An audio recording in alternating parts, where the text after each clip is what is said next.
Salutations, students. Today we are going to be coloring a digital illustration using a smartphone and our fingers, and using a free app called Adobe Sketch. First, create a new project that is letter size and portrait orientation. Letter is the standard paper size, and also the aspect ratio of all the pages in my coloring book. Add a new layer by clicking on the plus sign and select Image Layer. Find the image that you want to color on your device. Transform the size of the photo layer by placing 2 fingers on the screen and spreading them apart. Click on this photo layer and change the blend mode to multiply. This will make it so that color shows through all the white areas on this illustration, and also so you don't have to worry about coloring over the lines. You are now going to add color underneath that image layer by clicking on the sketch layer that should have been automatically created in your new project. There are many preset brushes in Adobe Sketch, but we are going to make use of 3 of the visible brushes. The first brush we're going to use is the marker brush. The marker brush has the ability to get really large and will be great for blocking out large areas of color. Once the brush is selected and tapped on a second time, there are 3 options that are available: size, flow, and color.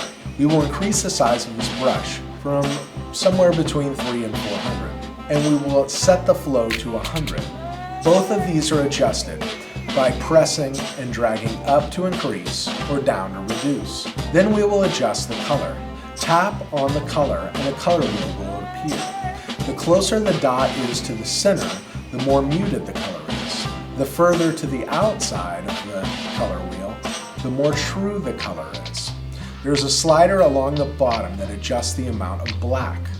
This will make the color darker or lighter. We are now going to switch to the ink pen brush. This is the one that looks like a thin line. This brush we'll use to clean up where the colors have gone outside of their designated areas and overlapped each other. Set the flow of this brush to 100 and make sure the diameter is at maximum. Now we are going to use the eyedropper to get the colors that we've used in this project. Press and hold on the color and then drag it to the desired color. You can see what color you're selecting in the circle above where your finger is touching the screen. You can rotate an image by placing 2 fingers on the screen and then spinning them. You can pan across the image by placing 2 fingers on the screen and moving in any direction. I'm going to start cleaning up the areas of color, but I'm not going to get them perfect at this point in time. I'm going to save that last details for a smaller brush. You'll see at this point I will switch to a smaller brush and I'll start correcting the areas that have gone outside of the lines, cleaning up those small details.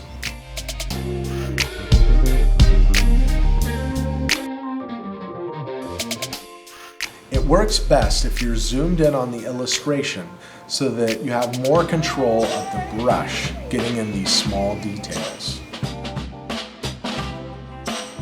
Once again, using the eyedropper to quickly select colors.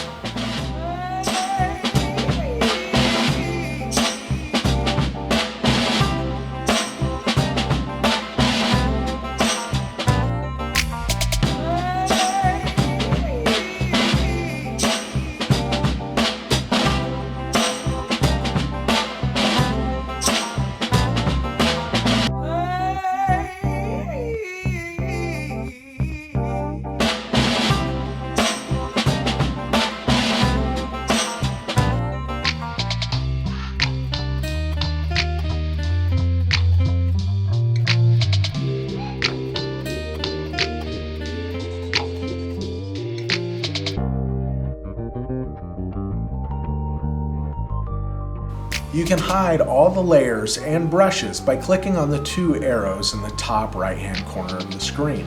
And to bring them back, you press those 2 arrows again. You can create a darker color by eyedropping the specific color that you want to use, pressing on the color wheel, and then moving the slider at the bottom to the left to make the color darker. Alternatively, you can create a lighter version of the color by moving the slider to the right.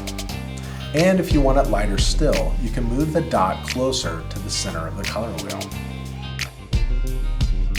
After all the base colors are in place, I'm going to use shading and highlighting to create depth. I will switch back to the marker brush so that the color has the ability to blend more, and you can reduce the flow to have varying values of shadows and highlights. This method will create colors that are complementary to the colors that are already existing in your artwork. I'm adding shading to the undersides of objects where the shadows would appear, and highlights the top edge where light would be coming from above.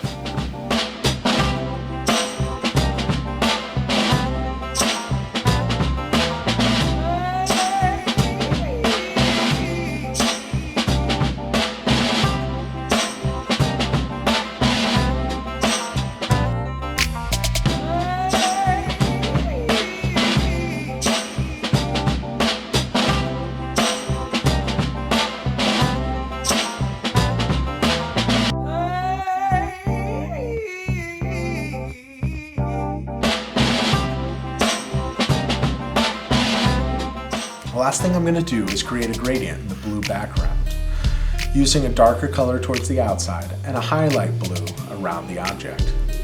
I will do this color blending using the last brush we are going to use for this tutorial, the watercolor flat brush.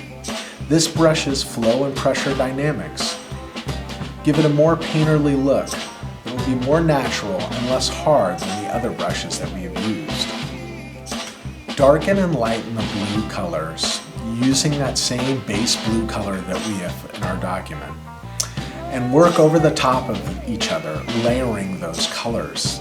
If I do go over the tree, I can use the same brush and the color brown or green from the tree and touch up those particular areas. When it's all said and done, we've got a really nice, quickly colored digital illustration that we did using Adobe Sketch and only our fingers.